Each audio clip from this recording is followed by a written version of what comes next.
Hello, everyone. I'm Ned Bellavance with Gestalt IT, and today I am joined by my guest, Subbiah Sundaram. He is the Senior VP of Product at HYCU. And today we're going to be talking about something that you might not think of as exciting, something that doesn't, get you up and get you going in the morning, and that's backups. And I know, like, you think about data protection and it's just going off the tapes and it goes off to some silo somewhere, and now I'm falling asleep. But no, backups could be exciting. And Subbiah, I wanted to get your take on this because I think you have made data protection and backups a little more exciting. What about the Haiku solution is exciting? What new stuff is it bringing to the world that you want to let everybody know about? Absolutely. Ned, first off, thank you very much for the opportunity. It's going to be a great conversation.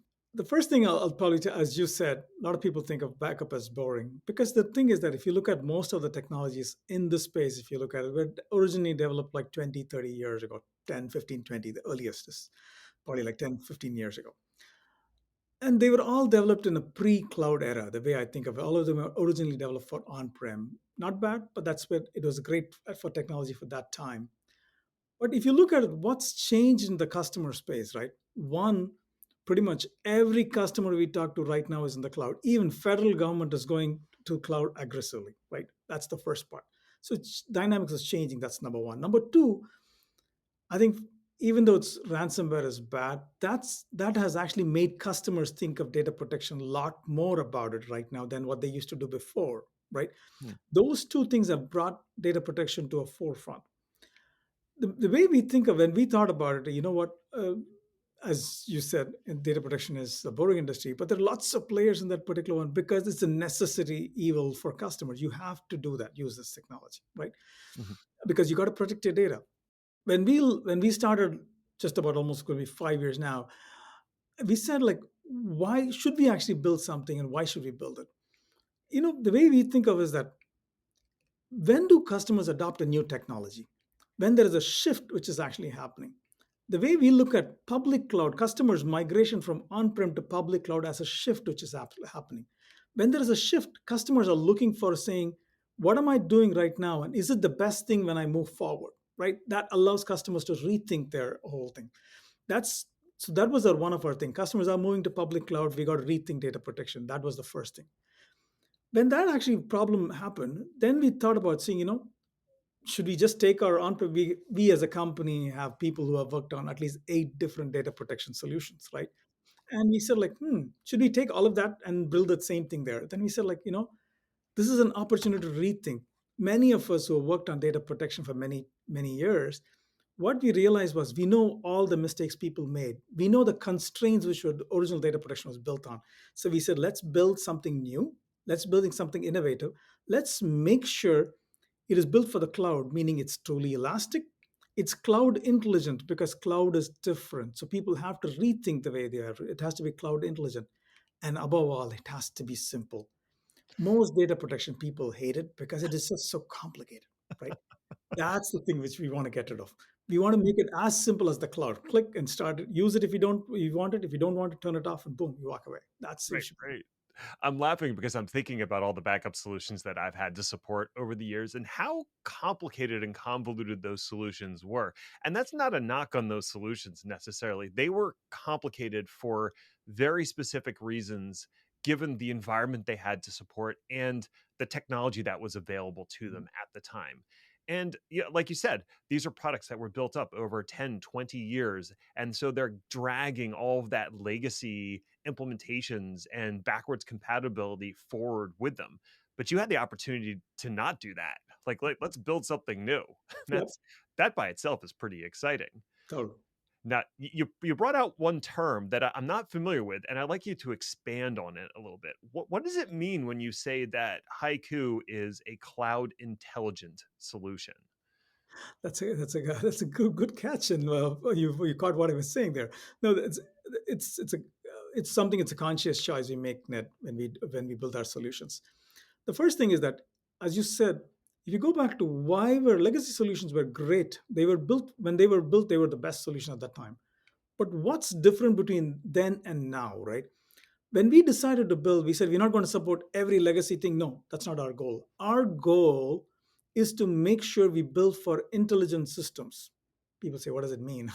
What do we mean by that? If you think about every platform, be it your Azure, AWS, GCP, Nutanix, VMware, any of these systems, if you think about, they're all intelligent systems, right? When you're intelligent systems, you want to treat them intelligent and leverage the intelligence built into the system. That's the first one, right? That's something we built, that we, whatever we built, we try to take advantage of the platform. Because we are complementing what's there, we already become lightweight compared to the other guys, because the other guys built for the lowest common denominator, because that's what they had to do 15, 20 years ago. That was, there's no choice but to do that. We were lucky in that sense, I tell. So that's the first one. The second one, when we think of it, right? Public cloud, people think, why is public cloud development so hard? It's nothing but a server running on the cloud. We can back it up the same way. It's like, sounds nice. But if you think about it, let's talk about some of the nuances there. What are some of the benefits of public cloud? It's elasticity, right? You can spin up as much as you want, shut down when you want. So that elasticity is there. That's number one. Number two, even though public cloud is simple, it if you use it properly, it is to the best of your advantage. If you accidentally use it in such a way that, let's say, if you don't understand the nuances, your bill will run really high, and it's you're not going to be your boss is not going to be too happy, right? So that's a classic problem people have, right? A simple example I always tell people is that, most customers, let me take a customer example. Most customers, if you look at it, have, in the on-prem world, had multiple data centers. In the public cloud world, they use in multiple regions, because they have people, some in Singapore, some in India, some in New York, some in San Francisco, all over the world. People, like, they have people, right? When they have to protect the data, I mean, when they have to run their business, they are running in all these different regions to keep local thing. When they deploy a backup software, a lot of people think, oh, it's easy. I'll just deploy one backup software, and the connectivity is there to all the different regions. Sounds nice, very logical, right? The problem is that if you sit in one place and try to back up the data over the own public cloud network, you'll be paying egress costs. People say, what do you mean? It's within the network. Yes, but you're crossing regions. And when you cross regions, the public cloud vendors typically charge you 6 months worth of storage cost as egress cost, right? So whatever technology customers use have to understand the nuances of the public cloud. So that's one of the intelligence, right? We understanding the cloud and its cloud economics. That's the first part. The second example I'll pick on is that in the public cloud, if you look at it, there are different storage tiers, right? People have a variety of storage tiers. And if a smart system would say, understand what the customers needed and choose the right storage without the customer having to make a choice, that's a smart system. That's a second intelligence. The third example of intelligence I end up telling people is that, in public cloud, you can actually lock an instance saying we prefer an instant 24 by 7. That's the easiest way. You'll be safe. The other thing is that you can call spot instances, and you can call preemptible instances. So there are a variety of different instances you can use to save cost. And a good intelligence system will leverage the right thing, again, to keep the cloud economics simple without having to make the customer do extra work. That is what we believe. And that's what we call cloud intelligence, taking all advantage of all the stuff, understand, leveraging the platform and doing this. Sorry, I went a little long. I hope it made sense. No, no, and just to summarize and read that back to a little bit, because Yeah. I think I got it all, but I want to make sure. I want to get straight in my brain. So when you say cloud intelligent, what you mean is really leveraging the services and metadata and everything that exists in each of those public clouds to enhance what Haiku can do. So you mentioned regions, being region aware. So you're not willy nilly replicating data between regions, understanding there's a cost Yes. associated with that. And also, all the public cloud platforms have a way to take something like a snapshot or capture something Yes. natively. So why recreate that? You Yep. have that already built in for you. So that makes a lot of sense to me, that you have that ability to capture that, the services that already exist in the cloud, and use that to enhance your platform. The other thing that you mentioned that really jumps out at me is the idea of using spot instances. Now, Mhm. is that something where you have a fleet of workers? I think of previous backup technologies I worked on. I would have like a media server, and then I'd have these like backup servers that were feeding into the media server. Is Mhm. that a situation where you just spin up a whole bunch of backup servers to take care of the workload and then let them all die away as the spot instances expire?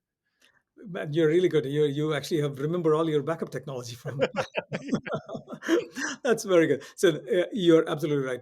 Because in a backup world, I always tell people the good thing is that it's a very distributed workload. And if your software is intelligent, it can actually take advantage of systems which go up and down and things like that. That's one of the reasons we use preemptible instances and try to actually so that we can keep the cost low.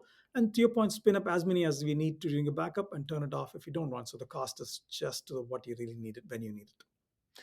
That's huge because I remember, having to spin up these big beefy servers to do the backups, and if I had to run that 24 by 7 in the cloud, that's gonna cost me a pretty penny, right? Absolutely. Absolutely. Now, to bring the conversation back down to on premises for a moment, you had mentioned Nutanix as Mhm. something that supported, and I was like, wait a minute, that's not public cloud. That's you could kind of tie that as part of the larger multi-cloud that Mhm. includes on-prem cloud. So, Mhm. what sort of on-prem solutions do you provide support for in addition to the public cloud providers? Excellent question, Ned. As you know, more than 95 to 98% of our customers, when we talk, what happens there, they start at the public cloud, but they always have on-prem, right? And as much as people think they're going to become 100% cloud, it is going to be an hybrid cloud world. People have to use multiple clouds. There are different, and as well as on-prem infrastructure is going to be there for a long time. And the majority of our customers are still in the process of getting to the cloud, right? That's something there. And some of the more mature customers, they were almost 100% on the cloud, and now they're bringing something back from the public cloud. This is something we see all the time. So when we decided to build our Protege service, which can actually span across both the on-prem infrastructure and the public cloud. And we can make it truly one-click migration between on-prem to public cloud, as well as public cloud back to on-prem. And once you do the back and forth, people said, why can't you do disaster recovery? And the answer is yes, we could do that. So we do all three for the customers. Gotcha. So you're doing the data movement and migration portion of what could be disaster recovery or could just be straight up migration from one cloud to another. Yep, that is very true. And the thing is, one of the interesting thing is a lot of customers, they the way they start with this, that they want to just spin up a test instance, wanted to run a reporting instance, things like that on the public cloud, or even before they patch, they want to spin something up, test something, and then do it. That's how most people start with. But then as they grow, then it becomes an easy way to quickly one-click migration. There are lots of tools there. Our goal is not to become a migration company, but what happened was people looked at the simplicity we had for backup and they said, guys, why can't you do the same thing for migration? It's so complicated otherwise. That's what we did. And it's amazing. Some of the customers, like it's a truly, I'll tell you this, during a trial, a customer started with one day. This was during a trial. Typically, we have a 2-week trial. The customer started saying, oh, I want to try it out. During the trial, first the customer started with 3 VMs. By the end of the first week, he had 530 VMs on the public cloud. Wow. We didn't call, they didn't call anybody, they did it themselves.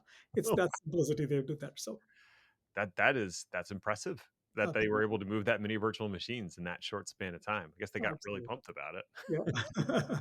Yes. Because we're doing all this migration and movement of data, and you kind of alluded to it being stored in different regions, I'm curious who's housing that data. Is that sitting in the customer's AWS or Azure account, or are you managing that data and storing it in your software as a service piece? That's an actually excellent point, which I should have actually remembered to mention. Thanks for bringing it up. But the thing, which the way we think of Net is that one conscious choice we as Haiku did was we said the data should never leave the customer's possession because data is your people call data as the oil, whatever, but it's the data is the customer's crown jewel, right?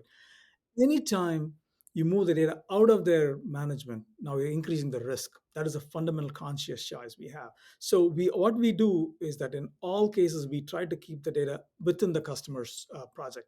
We manage it for them, but the data always resides within the customer. We never take it out.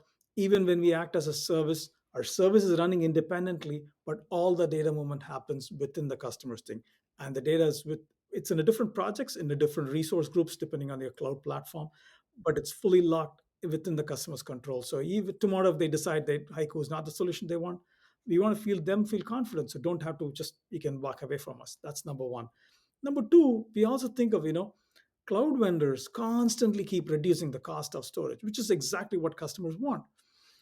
We don't want customers to have to pay a tax on top of that storage. That's something the cloud vendor is doing it and they are using it. Why we be in the middle? So that's a conscious choice we have made. We let the customer choose the exact tier of storage they want. It's in their project and we'll manage it for them. Okay, that's really good to hear that you're not getting into the customer data, and that also relieves some burden from you and some culpability from you about that data. That it stays in the customer account, and they Right. can protect it however they choose to do so. So That's great. Now, because you're supporting on-premises cloud, you're supporting multiple clouds, you're going to be working with some, I would say, like cloud native style applications. It's not mhm, just virtual machines mhm, anymore, right? People are leveraging other services like object storage, for mhm. instance. So, to what degree are you supporting those other types of services in the cloud today? And what's on the roadmap for the future? Actually, that's a very great question there. So I'll tell you from a overall from a customer perspective. Let me take a step back and tell you that we see two kinds of customers when we in the infrastructure space. We see two kinds of things. The classic, what we call the classic, meaning the IT organization, which is actually deciding to go to the public cloud. They have some on-prem and they are migrating data to public cloud. That team completely understands data protection, understands the need for it, why, what we have to do. That's one journey which happens. The second thing we end up seeing, Ned, is that we see a lot of customers who are currently running. Uh, uh, the second thing what we have is that we have the departmental folks who are actually migrating to the public cloud, as well as the DevOps team using the public cloud. Right, that's a different audience, and that audience typically doesn't always think of data protection. That's there. But what do we? So that's a dichotomy we see. But what do we protect, right? The question comes down to what do we protect in the public cloud? Instances is one of them. That's one, naturally, we have to do that. The second thing is we talked about DevOps and we talked about some of the customers who are modernizing their application. Kubernetes is a thing which comes up all the time. That's the second thing. The third thing is that all of these, even though we talk about instances, most customers care about is the applications, right? So we do want to make sure we can protect the customer's applications. That is something which, for example, SAP HANA, we want to make sure that's actually protected for our customers in the public cloud. That's there. And so the last one I probably will mention is that two other things I should mention. The other thing I should mention is customers have data in their object storage. We also have to protect that. People say, why would you protect the object storage? The reason I tell is that, for example, one of our customers, a large insurance company, what for them, object storage is their tier one storage because all the images they put, that's where they put in. And for compliance reasons, they have to protect, including the object storage. That's something we do. And the last thing I'll mention is that a lot of the cloud databases, customers actually have the cloud databases, right? They want to provide things like Cloud SQL, RDS. People want to be able. So those are some of the things we want to be able to protect for customers, and that's something we do for them. Okay, I definitely want to go back to that dichotomy of the Mhm, two different personas or mhm, groups of people that are familiar with data protection, and I also want to dig into sort of the DevOps piece mhm. of that. I think you raised a really good point that yeah, if you're coming from a traditional IT ops background, backup and data protection that's just part of your process that's baked into what you do. And so if you do make a move to migrate your stuff to the public cloud, well, of course you're going to back it up, to do that. But I think you bring up a really good point, whereas like if you were more from the departmental bent or business unit that's deploying those applications, that backup service was provided for you, especially if you were running on VMware on premises. You had some other solution that was just automatically backing up your Yeah, virtual machines. You didn't have to think about it, right? right. So ideally, you want to have that same sort of availability of a backup service that's just baked in when they make a move. But I did want to come back to the Kubernetes comment because that is a very very good point. It isn't just virtual machines. It's not just object storage. Mhm. I've seen a lot of uh, companies out there embracing Kubernetes as sort of a platform that moves across the Mhm. clouds. So today, you're also supporting Kubernetes across all the major public clouds. That's a great question. So we do actually support Kubernetes. The way we actually support is that we support Kubernetes today in Google, GKE, the founders of, I guess, Kubernetes, you should probably say. We started with that particular platform. We actually support some of the other infrastructures in Azure and AWS. We will have full-fledged application based Kubernetes support across all the clouds before end of the year. We'll actually have it across the board. Oh, that's fantastic. 'Cause that does seem to be becoming the common denominator across Mhm. clouds. It's like, well, just put it in Kubernetes because then it's mostly the same across the Absolutely. clouds. Now, shifting it back to the DevOps crowd or the crowd that is not traditional IT ops, Mhm. doesn't have that backup data protection in their DNA. How have you crafted Haiku to make it easier for the folks on the DevOps side to consume your service and protect their workloads? Actually, it's the key thing you mentioned there.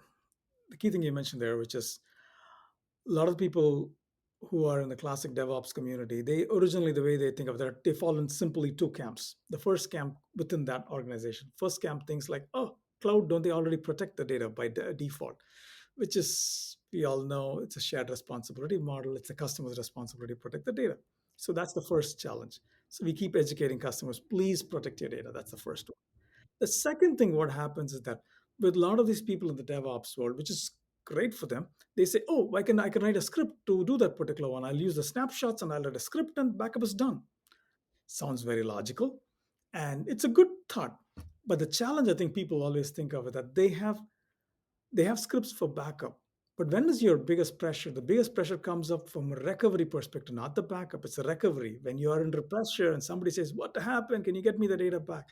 That's when you want automation. You don't want to be under pressure, like figuring out a script to actually get a data. No, it's hard. So that when we thought about it, we said we got to help customers.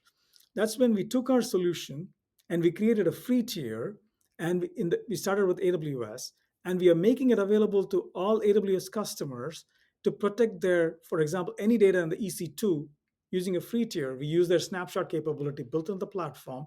We give you a fully managed service, which allow you can actually set up a policy, set and forget. You'll say, okay, here anything coming up with this class of infrastructure protected every 4 hours, every 1 hour, every 24 hours, however you want to choose it. We automatically back it up. We will tell you what state you are, whether you're fully protected, all your estate, things like that. That is something we make it a fully managed service available to the customer at no charge. That is something we said that's your minimum you got to get there. Obviously, if you want much more further capabilities, we obviously have that. But at a minimum, every customer should have some level of data protection. That's what we want to make sure. Wow. So if you're in AWS today and you're looking for some data protection, you can get it. Yeah, the So service. that's awesome. So if someone wants to get started, and this is probably a good place to end, send some people off to go try out your service. If they want to get started, is there an easy URL or somewhere they can visit to try out this free service on AWS? Yeah, very simple. Go to haiku.com/AWS free tier. Again, it's AWS free tier. Simple. That's simple and easy, and I appreciate that. It's a short URL. Well, Subbiah, thank you so much for joining me today and making backup a little bit more exciting. Thank you very much, Ned. I hope when people try our solution, they can see why backup can be very simple and fun too. Awesome. Well, this has been Ned Belvance with Gestalt IT. Thank you so much for watching out there, and I hope you have a great day.